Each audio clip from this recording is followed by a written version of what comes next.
No, I think it's annoying. There are people in here who are probably also annoyed by it. They just don't want to say it. Too bad. But I am making big assumptions. Okay, good morning. It's what's the, today's the 28th of fuck. 28th of September. It's 8:30 in the morning. It's been a while since I've streamed, so good. Yeah. So this is the final one after the Odyssey, session 23. The final one, which is just a big recap of what happened and our last session. Oh, fucking Christ! As Messi gives me a heart attack.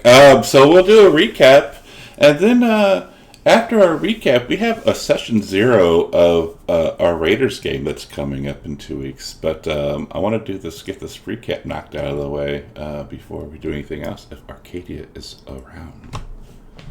Wow. Now, I had no idea we'd be streaming. I had really pretty lost about all of D&D lately. So, I'm glad I stayed up all night to do this because I put it off until today. You're welcome. Oh my God. So we begin the session on our 23rd day reunited, and the party is very depleted because we had just fought a lot. I think we had started like 28 rounds of things. So anyway, so we end up fighting the alternate Versi, who is also known as Ophelia, which was someone that came up in a very, very early session. Basically, a wizard who was skinned and turned into a book. But I won't go into that.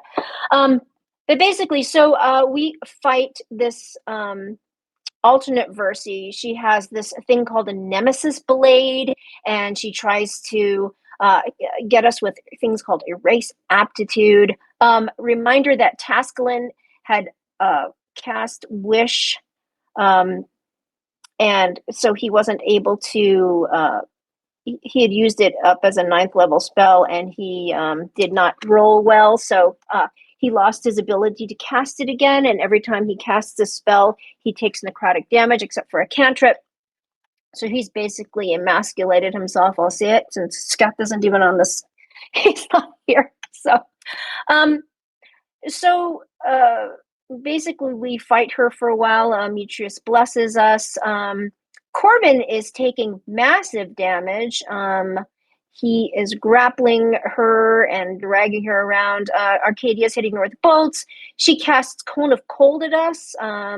Mammoth, Nico is in a mammoth form in his wild shape.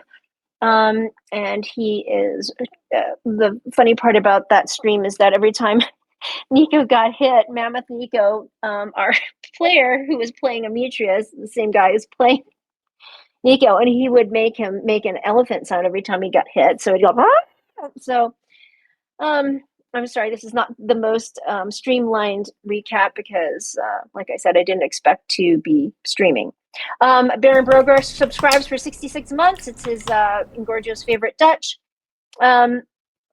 Corbin keeps on trying to push Versi prone, and she uses her legendary resistance.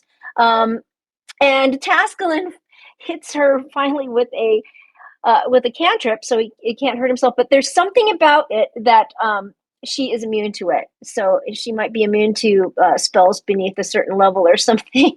So what happens is that finally she says, I'm tired of this charade, Corbin. The so mighty Corbin. You should die.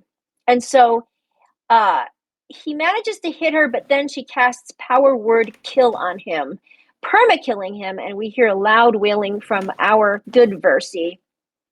And Ophelia then says, I think we should take this to another place so the whole world can witness the death of their gods. And so we've been underground, and so the entire platform rises up, and we're in the air above the middle of the ocean, and when we look around, we see Mitros. But Mammoth Nico moves next to Corbin, and without visibly any sort of spell being cast, because he is now a 20th level Archdruid, he reaches out with his trunk to touch Corbin, and a green light suffuses him. And we see a few leaves spawn around him, and a small patch of grass appears under Corbin as Nico casts Revivify on him. And Corbin was unhappy because he was in his happy place, but we need him. So what happens towards the we're in bad shape, and so good Versi, we start to feel a glow and a bright light emanating from her as she walks up to Ophelia, who, by the way, again, looks exactly like her, but she's the alternate Versi, but she says her name is Ophelia. She slaps her in the face as hard as she can, and she says, "This is my reality, you bitch."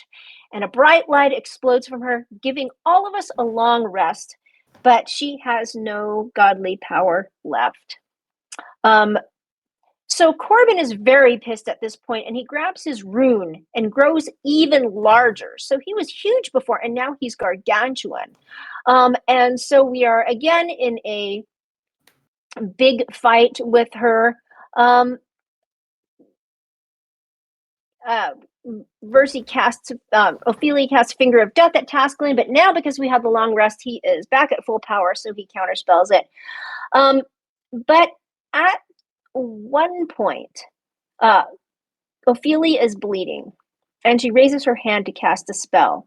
And as she does, the flow of time stops for everyone. And we hear her as she looks over at now Giga Corbin. And she rants and points at him and threatens to kill the Oracle and both of his children if he doesn't betray the party. And he winks at her and takes a step forward. And he says, "Poor fake Versi. This moment has been foreseen for 500 years.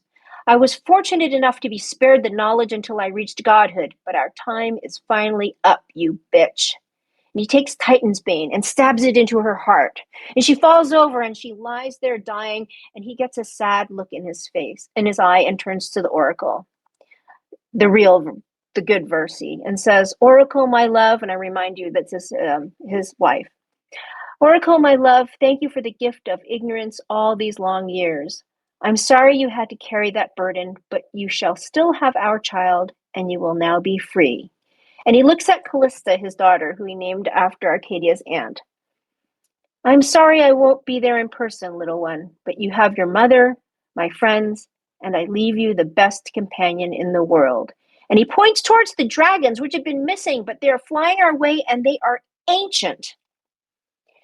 He goes over to Amitrius, and remember, we are all frozen in the time stop, except for Corbin. He says, "Amitrius, you will have to lead the Dragon Lords from here, my friend. Just promise me, don't strangle any more children. I know you will be a true and honorable leader for all of Mitros." And he lays down the rest of his belongings at his feet, hands him the special other sword that he has, and says, "This is my greatest weapon." And Titan's Bane, his sentient weapon, who is in Bad Versi's dying chest, says, "I heard that, you ingrate." We see a teardrop appear at Demetrius's glowing god eyes. And Corbin walks over to Arcadia, who, remember, is the goddess of death and has been fighting with the evil that has been, or the undead part of her, the dark energy. And he says, "Arcadia, I don't know if there's anything I can do for your condition, but I assure you, you do have a soul, and you can have a good life." He walks over to young Taskelin and says, "Young Taskelin, take a very old man's advice. Seek out your true love, and don't turn into an ass like the older gods." Finally, he walks over to Mammoth Nico, and I'll also mention here that our player, the player who plays Nico, had to drop out. And I don't know if this feels like it has two meanings to it, but he says to Nico, "Your future is stormy and unknown, but you will live in our hearts forever.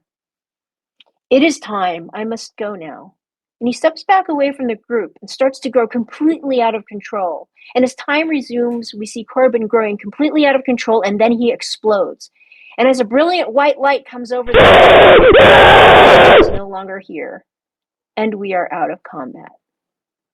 Demetrius cries, "Corbin, no!" And then he gathers himself. "I will do my best, friend. That's my final promise to you. I will bring honor to the Dragon Lords." He kneels down and puts his hand on the floor where Corbin died. We see a tear roll down his cheek. "I'll miss you." We hear a loud screech from Vengeance as she arrives flying in. And all of us, the players and the characters, are silent for a long time. Then Nico says, "Godspeed to you, Corbin. May wherever you're going, may you find your peace." And after a moment of pondering, Taskelin says, "What the hell just happened?" He looks at the party. "Why didn't Corbin do that?" Demetrius says, "I don't think he had a choice." Versi is sitting on the ground crying. Nico walks over to her and puts his hand on her shoulder. He says, "You're going to be okay." And she says, "I know, we've known this was going to happen. I thought when Corbin originally came back that things could be different, but then once he became a god and he regained his memories of everything, we knew this was going to happen." Taskelin is sitting down and contemplating everything that happened. And he says, "If I just didn't use that spell so recklessly, I wish I could bring everyone back. After this is all done, I could have, but that spell is lost to me now." But light erupts out of him, and we see Electrion, Taskelin's mother, Ileana, Gnome Corbin, and Nico's little druid friend all standing there next to him, and they are alive. And those were the characters who our very first session back were blood-eagled and murdered by Gravik. Taskelin is incredulous, and Demetrius walks over and says, "You're a god now, Taskelin. Perhaps your magic is greater than you thought." His mother doesn't remember much other than being in a place of darkness, tormented by an evil person, and then back. Taskelin explains that he has a palace. He has a lot to explain to his mother and his father because now he's the king of Arisia. And his father, who used to be so abusive to him, kneels to him and thanks him, calls him "my king, my son." Taskelin wants to make a monument out of Titan's Bane to remember Corbin and his sacrifice. And Corbin had given Titan's Bane to Demetrius, who asks it what it wants to do, and it does want to be a monument. And he says the sword wants to build a statue of Corbin, and Taskelin will make a grand temple with it. Demetrius pulls a bloodied bone dagger from his hip and holds it out to his brother Electrion and says, "I figured you may want this back." And it's a dagger that he carved from his brother's thigh bone right before he put him on the funeral pyre, with his name engraved upon it, and his daughter, with Electrion's name engraved upon it. And Demetrius's daughter, with the Amazon Queen Darian, his daughter Hippolyta, used it to stab the other Gravik that was evil. And Electrion looks at it and takes it and says, "Well, my brother, I have quite a tale to tell you and to write down." And for actually, none of you viewers know this, but one of our written RPs, we have a written RP channel, and Electrion has written the Annals of Demetrius, and we've been finding out lots of stuff from Electrion's point of view. So those things are eventually going to become a book. Demetrius calls Estrella by his side. He finds that Vengeance found Gravik's chamber of aging. So they've been training for the past 500 years when only mere days have passed with us. And she is pregnant with eggs, and Aziz is the father. And Aziz wants a dowry, so he gets 5,000 gold pieces from Estrella, leaving her with only one. Demetrius takes the Antikythera back. After standing in a kind of stunned silence for a while, Arcadia asks if Taskelin can wish Corbin back, and he tries, but it's unsuccessful. But instead, we hear a tiny little mew from behind us, and it is a tiny little orange kitty. And because Arcadia had Piggy the cat, she picks him up and says, "I think I'll call you Calico." And the cat purrs and nuzzles into her chin. She walks over to Ileana, asks her if she's okay. And she says she will be. And it doesn't seem like Ileana recognizes her, and it also doesn't seem like she's shying away from her, meaning probably Arcadia is not exuding some weird death energy that made her mother tell her she made her skin crawl. So Arcadia just says, "I'll make sure that you get back home." And she purposely doesn't reveal her identity to Ileana. Demetrius gathers the party, reminds them we promised to help him with the centaurs when he needed it. So he calls us on the promise and wants to see us at the wedding in a week. And the wedding is between Bragos and the alternate Amitrius is the father. And Bragos was stolen by the bad Gravik, so it looks like it's going to be a red wedding. Tasklin wants him to let it go, but because all Amitrius has been doing is talking about how he wants to kill all of them. But we promise we will be there in a week. As Arcadia has had enough of hearing Tasklin and Amitrius bicker, she goes to leave and tells Ileana she will take her home. And as she reaches out her arm to take her, she grows wings and she flies her home. So we start to leave. Everybody leaves. We have a little break. And 2 or 3 days later, because we have a week before the wedding starts, Amitrius goes to Valus's palace to talk to Constantine and her. And Rhodopis, his daughter with Valus, runs over and tells him she's allowed to talk to him now because he saved the world. And he asks her if she'd like to see the Centaur lands. He tells her she can ride on Estrella's back, but she has to remember that she's not a pet. She tells him that every time she plays dragon with her friends, she's always Estrella. And he tells her she has a lot more in common with her, more than what she might think. Because if you remember, she's Amitrius and Valus's daughter, and Valus is part dragon, but Valus hasn't told Rhodopis that she's part dragon yet. She'll tell her about it when she's a little older.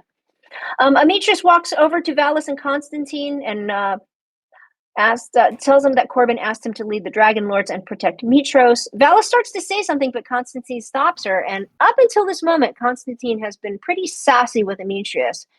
But he says that would be grand to have the divine stallion in our midst, and he takes a knee.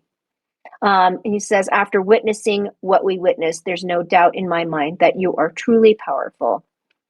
And he asked, then Amitrius has to speak in private with Valus and says he apologizes to her for leaving her for a long time without saying a word.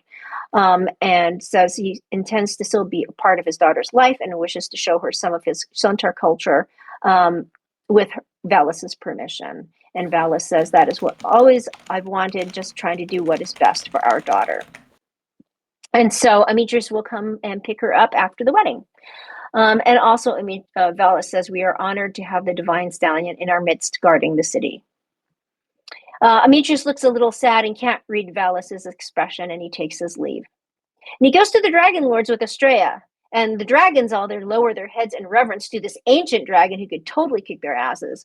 And Amitrius tells the ranking commander Corbin asked him to lead them. The commander seems like he's hiding something, and Amitrius tells him to speak freely, and he just says that he would want him to be around more than he was the past 7 years.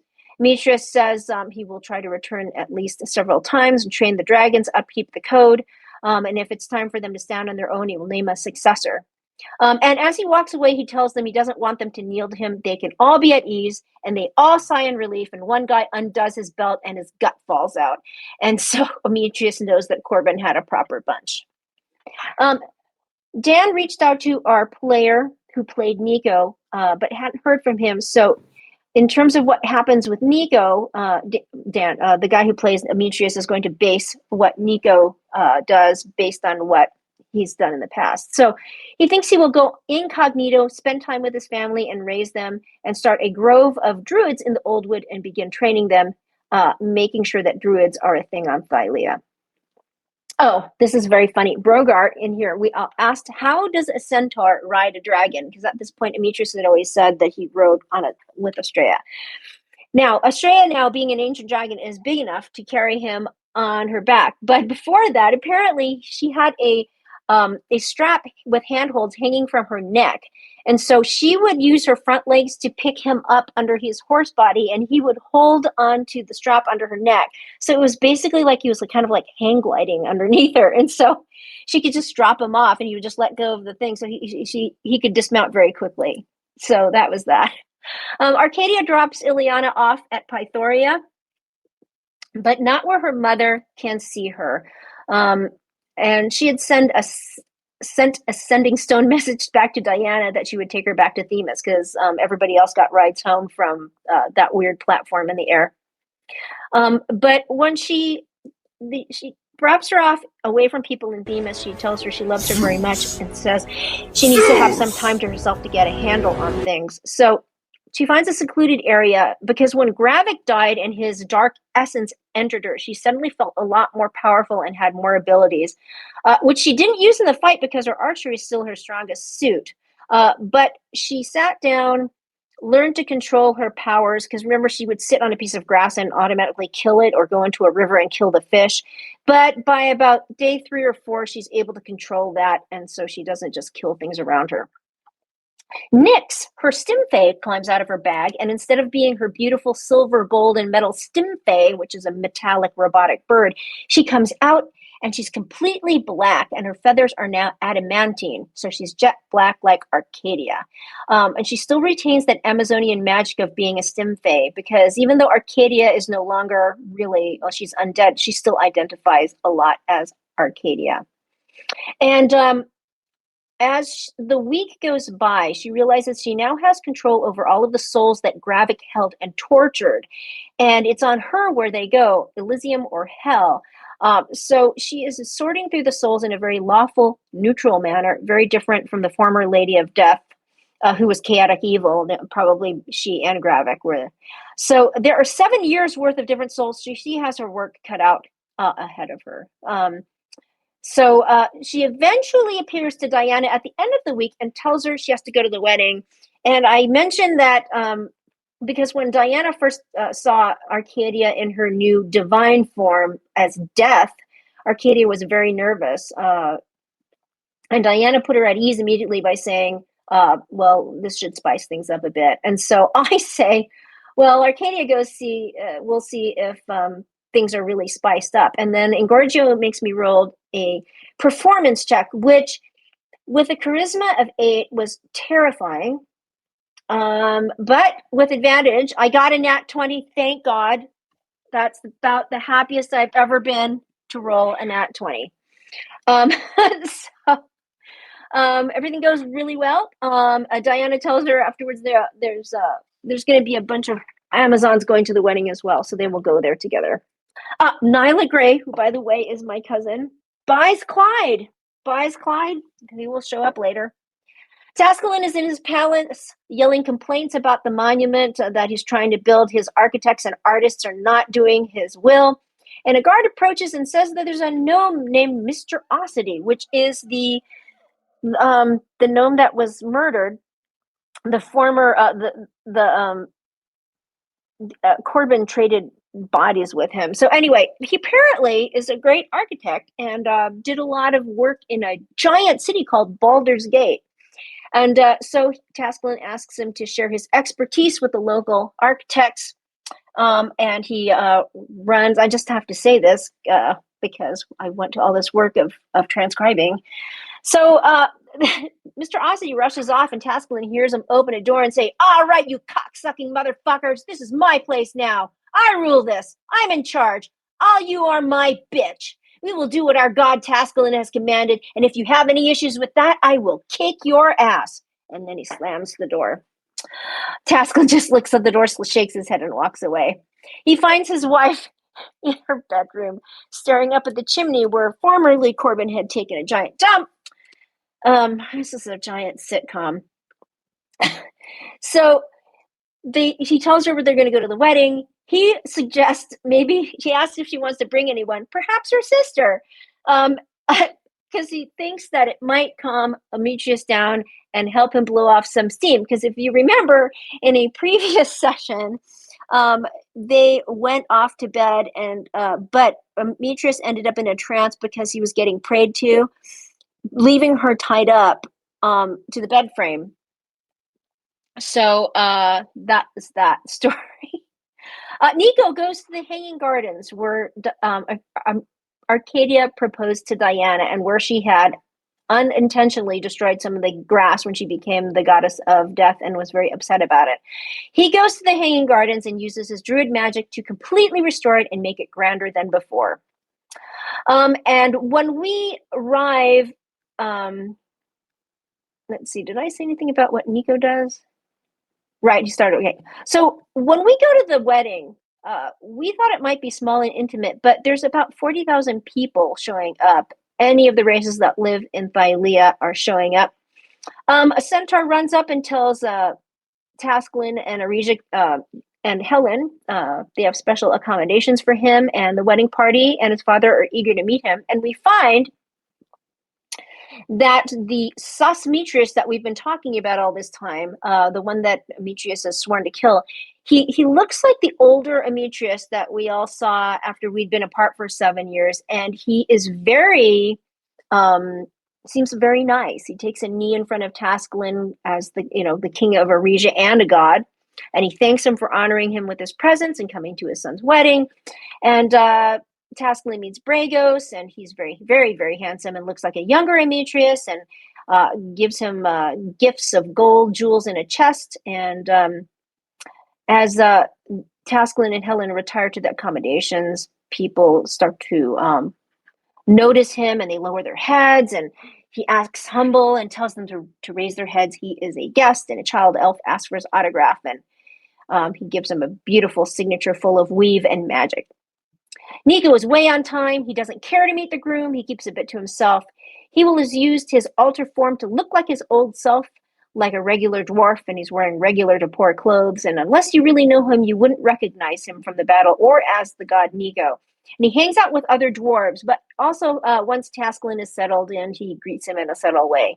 The few druids that are with him, a few elder druids, they know he's a god, but they don't treat him like Tasklin because Nico prefers to be treated like a regular dwarf. He doesn't like family.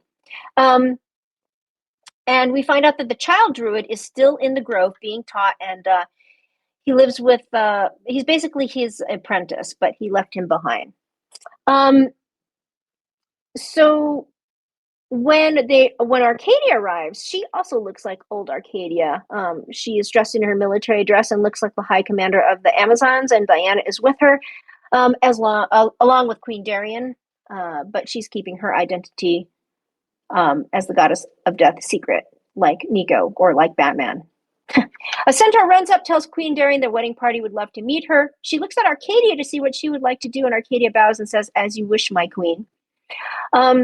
And Demetrius sees Arcadia, and he says, "Arcadia," and he trots up to her and goes to shake her hand, and she shakes it because she remembers that the alternate Demetrius is the one with a good sense of humor that Queen Darien liked, the alternate queen liked. So he thanks us for the Amazons for honoring them with their presence. And he tells us where the seating for the royals is, just to follow the trail of people trying to meet the god Tasklin. Also, Pythor, Ophia, and Liana are there, and we are about to start. People are starting to take their seats. The wedding begins. It looks like Demetrius hasn't showed up at all when suddenly a massive plume of acid bursts through the sky, and a giant winged dragon flies over the wedding, casting a shadow down, and people start screaming. Estrella lands and lets out a deafening roar, and Demetrius dismounts and says, "Oh, am I late?" And alternate Demetrius is freaked out because he sees it's the divine stallion. All the centaurs take a knee. And Estrella walks up to alt Demetrius and bares her teeth and spreads her wings and begins growling, and acid is drooling from her mouth, and it looks like she wants to eat him. And we hear the screech of a baby dragon, a little baby black dragon that comes flying up to alt Demetrius, and it looks like it's going to try to defend against giant Estrella. And she looks like she might eat it. But Demetrius puts a hand on the side of her head, and you get this feeling that this might have been pre-planned, and tells her to calm herself. And so he starts to look at alt Demetrius and Bragos and say, "So you are the one that wears my name and my face." And the alt Demetrius is very subservient and said, "Oh, divine stallion, I'm your humble servant. My name is Demetrius." And his hooves are quivering, and keeps his head down, and there's nothing but fear and admiration in his eyes. And Demetrius seems pretty displeased by this, and he sighs, and he walks over to Bragos, who rises after he's asked to, and looks him directly in the eye with no fear. And we see a smile on Demetrius's face. It seems like that is the reaction he wanted. He asked about the time spent with Gravik, but he just said he needed what to be done to make sure that he survived. And he never had any allegiance towards Gravik, only to the divine stallion. He introduces him to the bride, which is Lesia, who was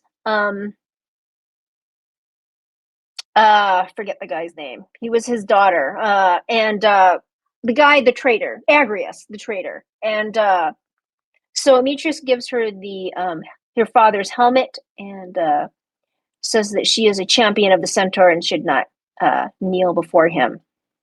So he tells them that Amitrus would rather not. He does not plan to take his father's name, the Divine Stallion, but he wants to be called the Lord of the Steppes, and he asks to perform the wedding ceremony.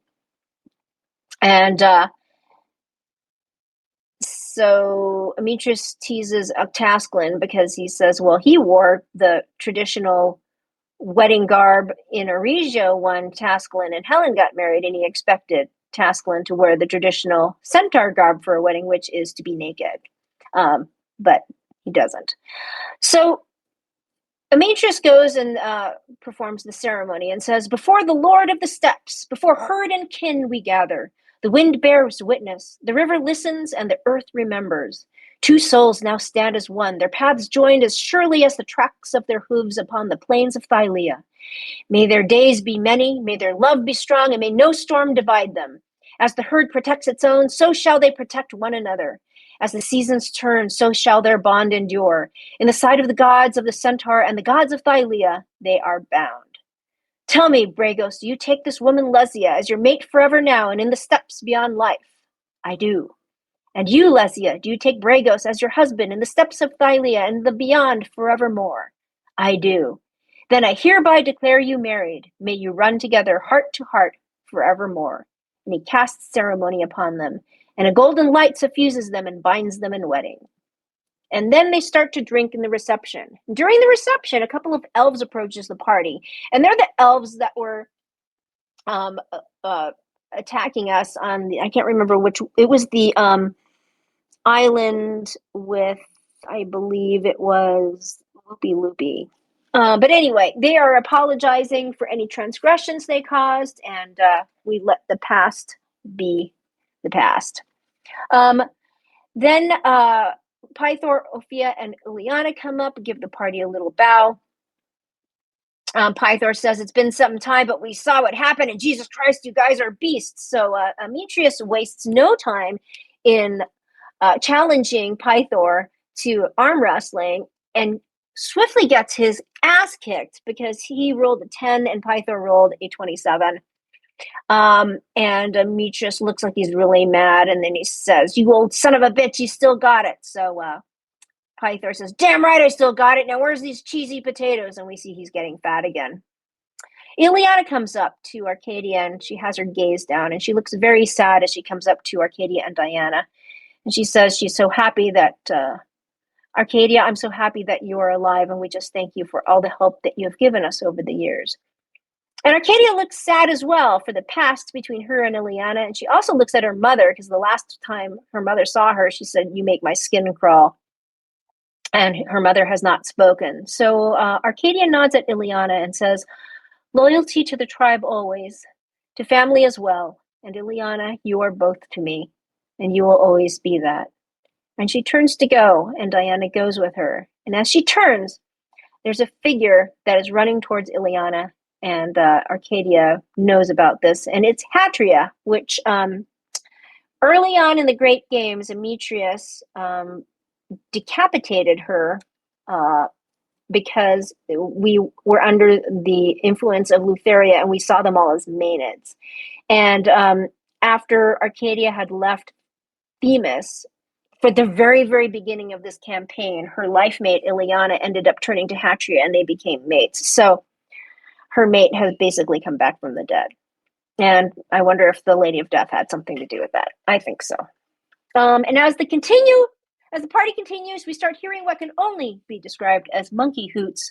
The party's in full effect, and then we start hearing some new music, some funny music. Dun, dun, dun, dun, dun, dun, dun, dun. A few moments later, we see a monkey appear, and he's not wearing any clothes, but he has a bowler hat on the top of his head. He starts laughing, squats down right on our table, takes off that bowler hat and craps in it. rolls the crap into little patties and bings all of us in the head with monkey poo, takes off running again. Demetrius angrily chases him, busting through tables and screaming and swinging, but there are some things that even the gods cannot fight. So for the final time in Odyssey of the Dragon Lords, Clyde the poo-slinging monkey has made an appearance, thanks to Nyla Gray, our viewer, and, by the way, my cousin. And the people from the Ultros are there. Verena comes up. Tagging along with her is Percolus, the woman who has the big crush on Tasklin. They turn heads as they walk by, and Verena goes to Demetrius saying the wedding didn't go off the way he thought it would, because he thought it was going to be a red wedding.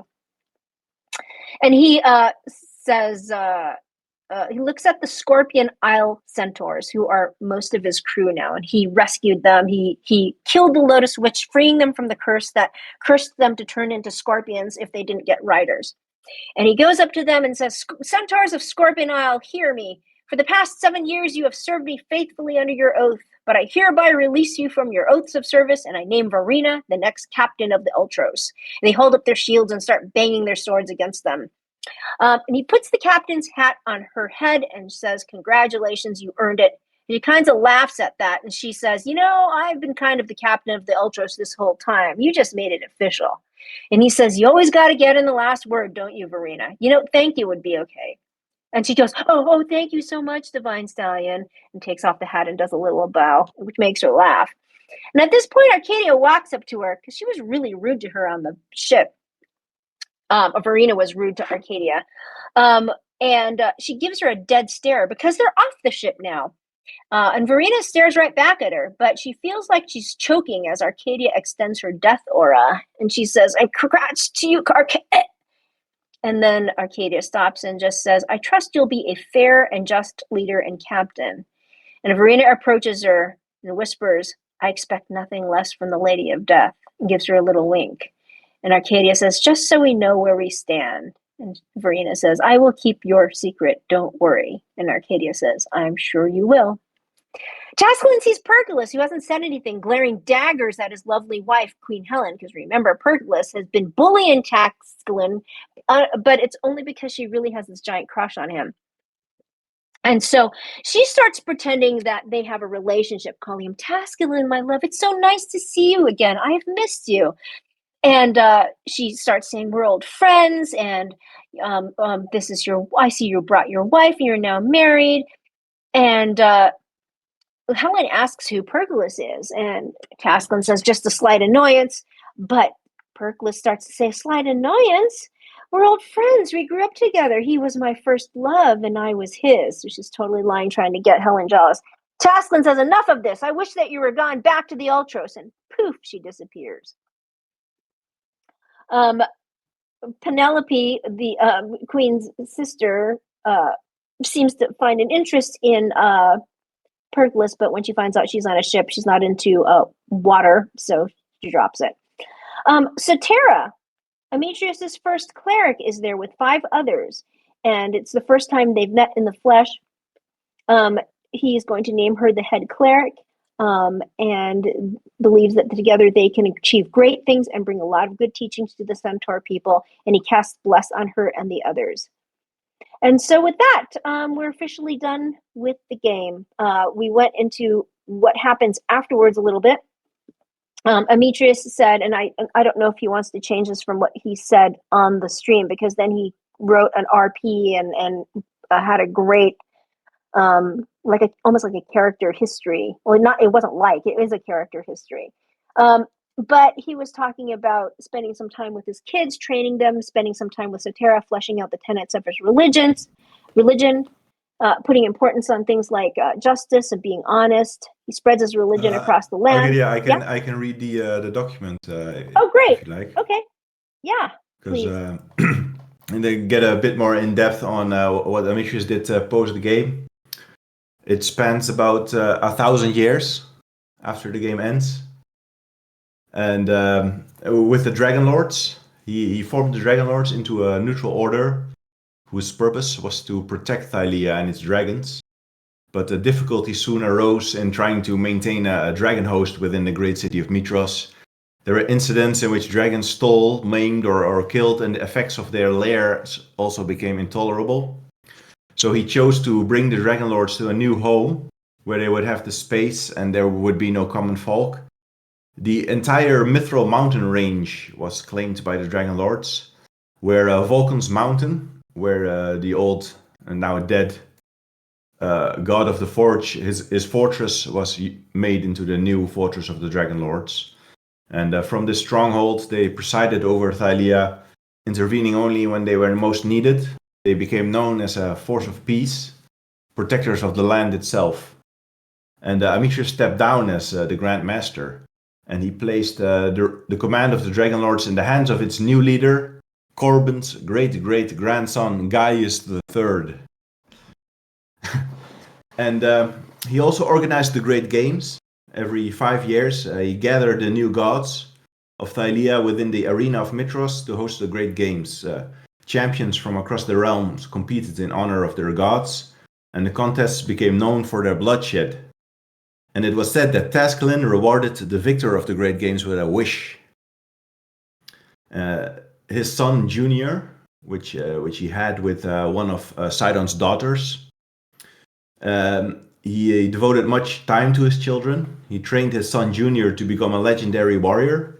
He proved himself by winning the Great Games, and Amitrius then charged the young demigod with unifying the Gigants and ruling over them. So Junior went and did that. And in the center of the steps, a massive stone temple of stone and marble was built, where Amitrius lived with Astraea and his family. From this seat, his cleric Sotera, she led their new faith. Clerics spread among the Centaur people, and devotion to Amitrius became the dominant religion among the Centaur. Amitrius himself founded the Sons of Amitrius, an order of paladins who upheld his tenets and received their training from him in person. They walked among the Centaurs as judge, jury, and executioner, and ensured that the Centaur people followed the righteous path and punished any evildoers. His daughter, Hippolyta, the Centaur, she proved herself a worthy Amazon, a worthy Centaur. She also was victorious in the second Great Games, and as the daughter of Queen Darien, she ascended to the throne of the Amazons. So she became the new Amazon Queen. Relations between the Amazons and the Centaurs flourished, and trading posts were established both on Themis and in the steppes. Female Centaurs became a familiar sight on Themis, many of them joining the Amazons. Rhodopis, she was the daughter he had with Valis, and she was raised by Valis, and eventually she became the queen of Mitros when Valis stepped down, and she ruled during a time of peace, and in due course passed the crown to her own children. And he had many more children among the ages. He wasn't that involved in their lives as he had with his first children, but he nonetheless sought to help them and shape their path towards heroic deeds and high stations. As for Astraea, far to the north of the Great Steppes, a vast swamp came into being. And that is a lair effect of the Black Dragons. And since she is an ancient one, a huge swamp came into being. And the Black Dragons lived there. And many bold would-be Dragon Lords perished in the attempt to claim one of the Black Dragon eggs. Because to become a Dragon Lord, you have to get a dragon egg and bond it. And that is a heroic undertaking to prove your worth. Those few who succeeded in getting an egg gained a companion fierce in temperament, but also very intelligent and loyal. The bond between Amitrius and Astraea endured deeply. They spent many years apart, but they never failed to reunite and renew their kinship. While some black dragons remained in the swamp, many others flew across the ocean to establish lairs in distant lands. When all her offspring had matured and departed, Astraea returned to Amitrius' side and dwelt in comfort in his temple, and there she grew fat and content. As for Amitrius himself, as the ages passed, he tried to guide Thylia, but less and less the world he had once walked in as mortal. As he grew older, all those he had known and loved started dying one by one of old age or battle. The divine summons of the realm beyond tugged ever more strongly at his spirit. Slowly he drifted away from all mortal ties until none remained. At last he called Astraea to his side, his most faithful companion, and together they vanished from Thylia, never to be seen again. And that is what happened to Amitrus and his family.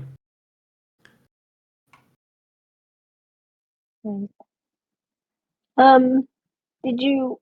I'll go ahead and say what happened to Nico, or what you said happened to Nico, because again, you Yes. were. So he said that Nico's live out his life. Let me just say, yeah, would live out his life with his family. He would raise his kids and be a grandpa. And as time passes, he will use his alter self to emulate aging and become older and older as his family goes through the generations. He would fake die off and focus totally on living in the old wood and making sure that Thylea is in natural balance.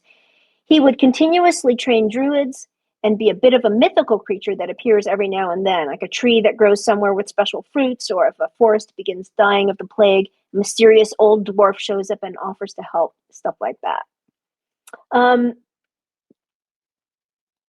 The Tascalin is devoted to, oh, well, that, okay, maybe I'll just save that one for last. Okay, bye.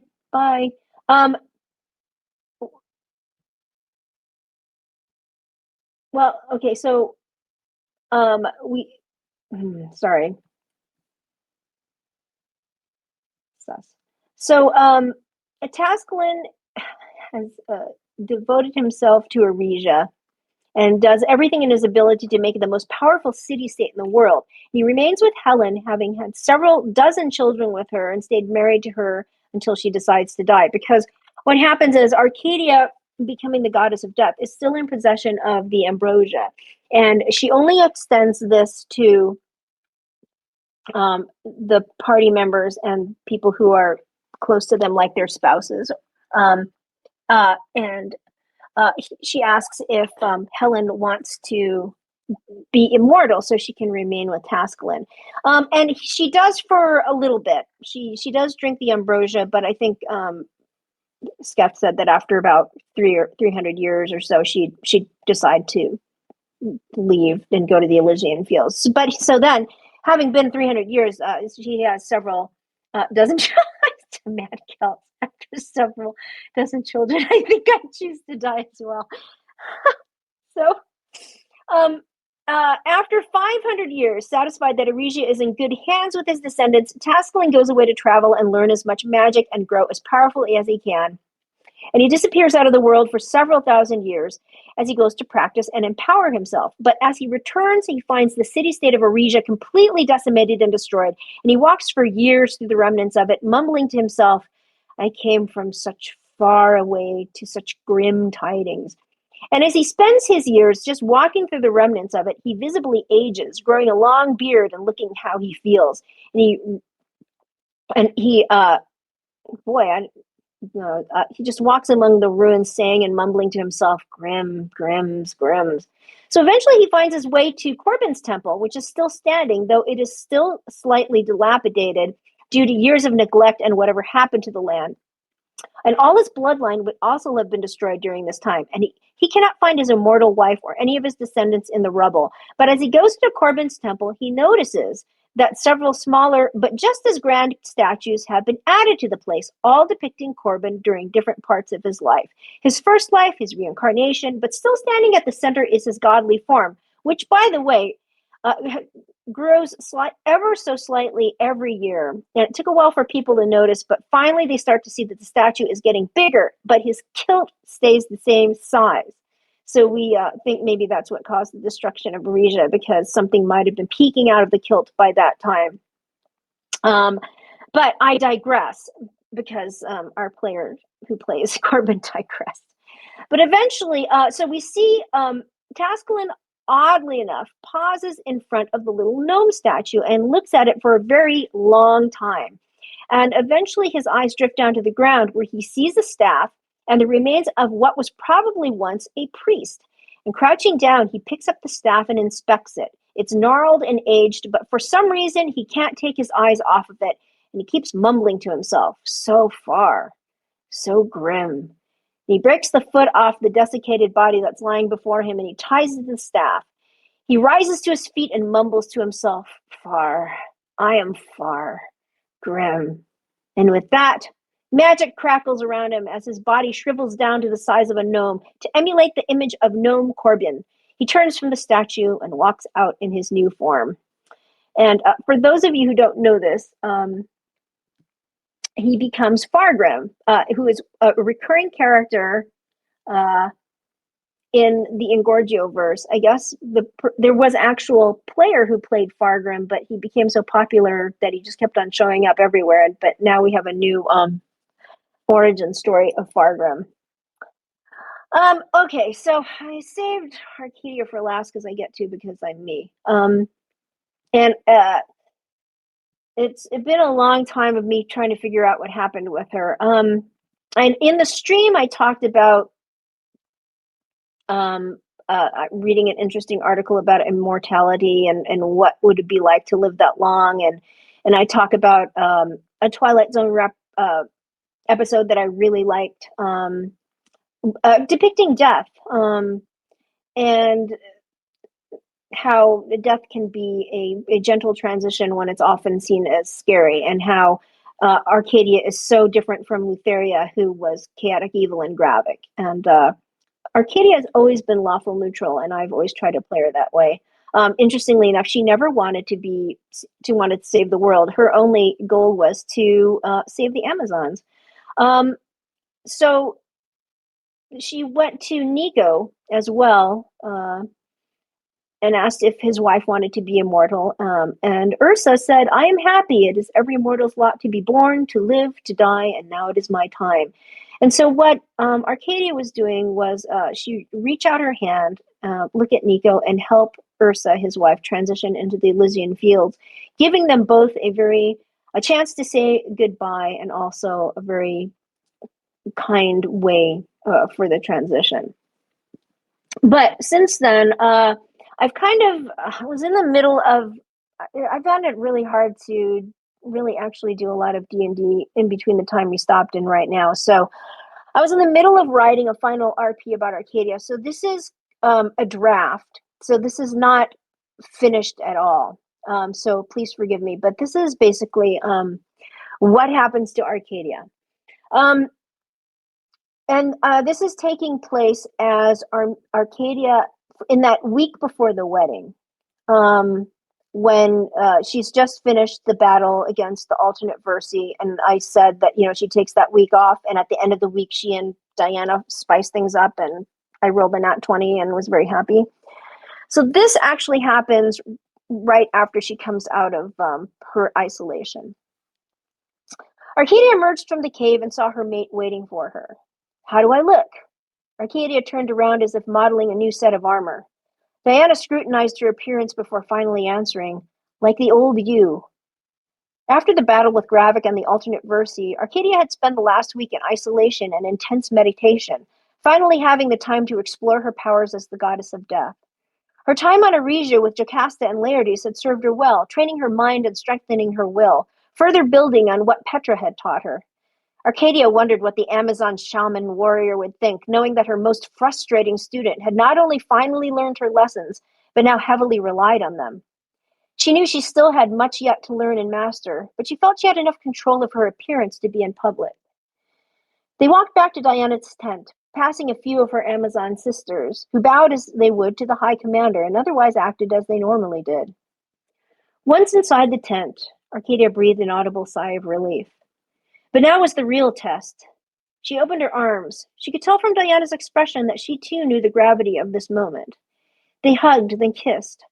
Arcadia was hyper-aware of any odd reaction, but there was none. They slowly relaxed into each other, falling into the familiarity built over years together. They looked at each other and smiled. But when Arcadia went to unfasten Diana's armor, Diana gently stopped her. "What's wrong?"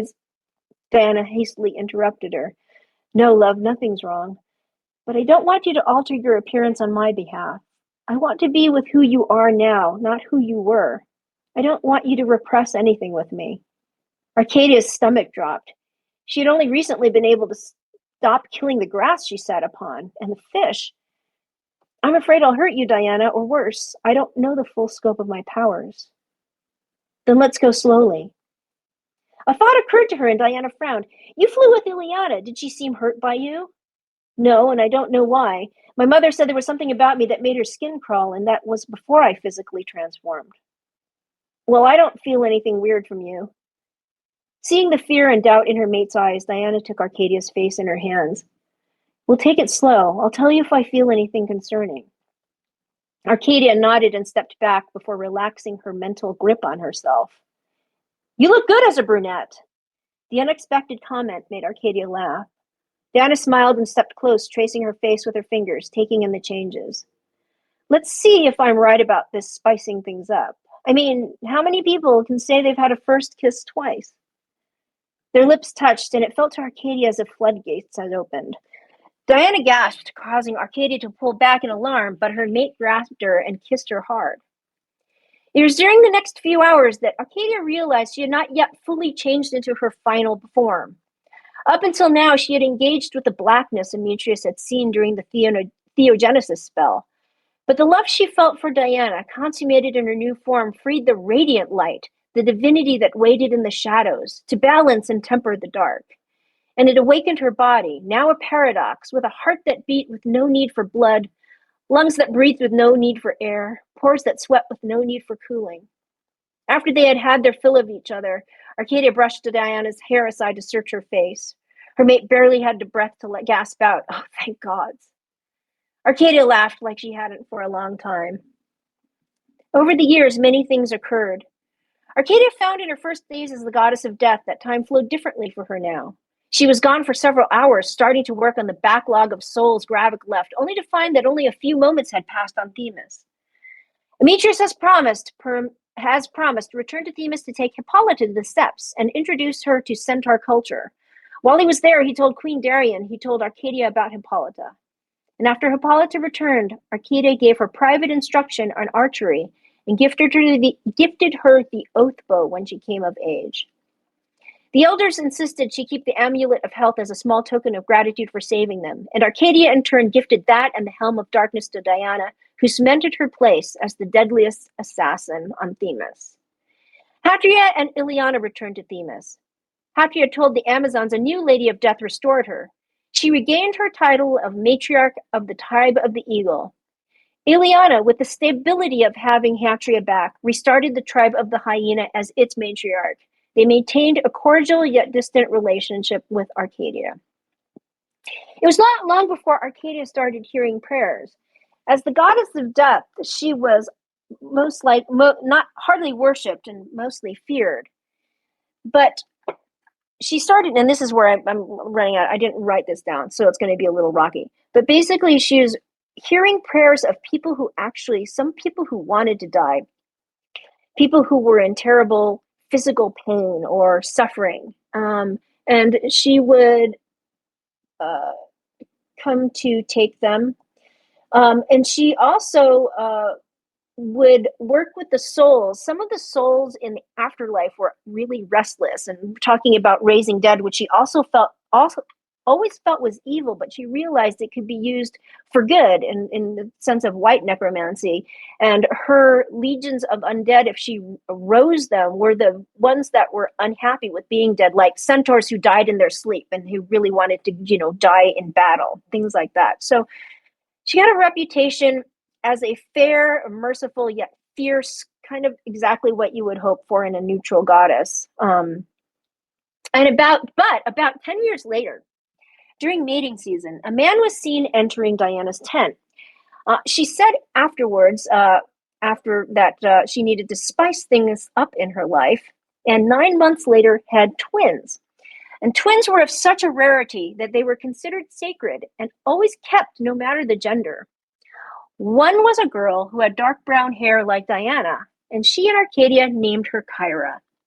The other twin was a boy who, interestingly, had medium-streaked brown hair like Arcadia, and they named him Corbin. Kyra loved animals and eventually became a druid and member of the tribe of the Griffin. Corbin showed an early interest in music and learned to play Ophia's harp, which Arcadia gave to him. So here is the OG Corbin's wish of being an Amazon coming to life. He also became a favorite of the Amazons and may have fathered a few before leaving for Mitros to visit Demetrius and his namesake's widow, Versi. It was also in Mitros where he learned about bards and decided to pursue that himself. He wandered the lands, but would occasionally return to Themis to see his mothers. Arcadia and Demetrius, despite their butting heads, realized in their godhood and their maturity how much they really had in common and became great friends. And they often got together and talked. And one of the things that Demetrius talked over with Arcadia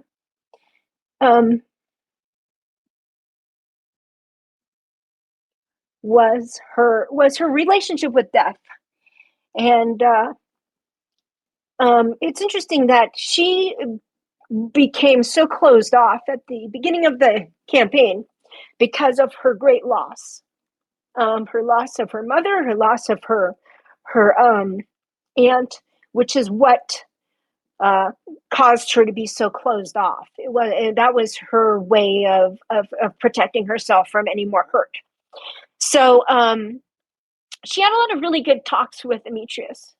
And when it came time for Diana, she offered her the ambrosia. But Diana chose not to take it and felt that what was so important was the relationship, was how they met and the natural evolution of it. So Arcadia escorts her to the Elysian fields and says goodbye. And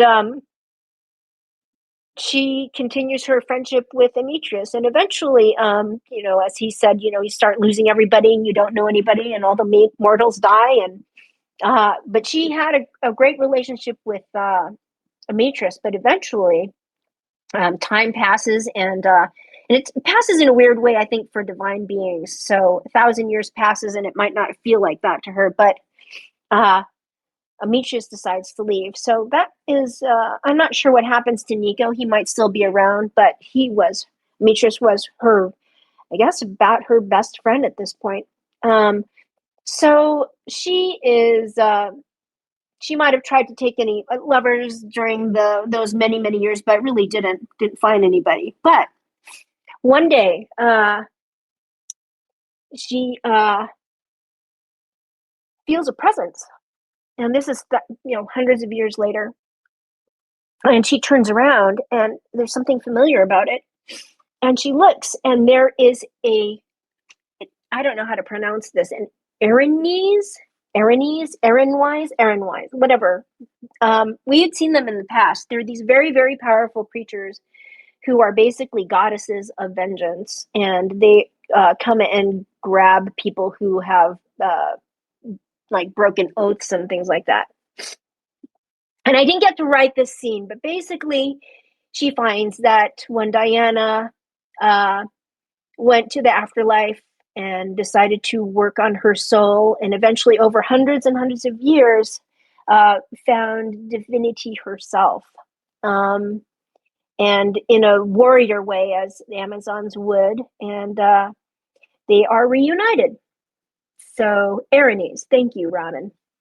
And so her soulmate and her are together, and that's kind of where I'm leaving it.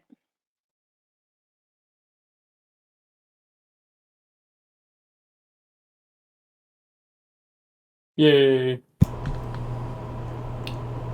Fuck yeah. That was good. Sorry, I was right in the middle of eating a chip. Look at it exactly, awesome. exactly an hour like you thought. Thanks, Yeah. Dan. Yeah, that was good. Great story.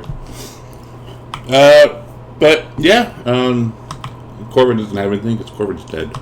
Oh, I forgot to say that, Arcadia, she would eventually, working through the 7,000, the 7 years worth of souls, would have come across Corbin, and she would have said to him... She would not have come across Corbin. Well, no?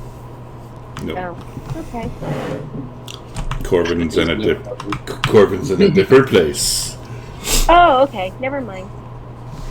But I will say that perhaps sometime in the long, long, long distant future, since Corbin's statue keeps growing, in a destroyed world, someone will be riding along a beach and find the remains of Corbin's statue sticking out of the sand. And will they say Yeah, I wish I. what do they say when they find this Corbin? I don't know, something about you filthy apes, you destroyed it all. Damn dirty apes. This could be referring to the Beastborn. I don't know, Don't know. or maybe it's Clyde. Clyde He is is a very dirty sus. Clyde is very He's a dirty sus. He's very sus. No, thanks for the chirpus, Robbins.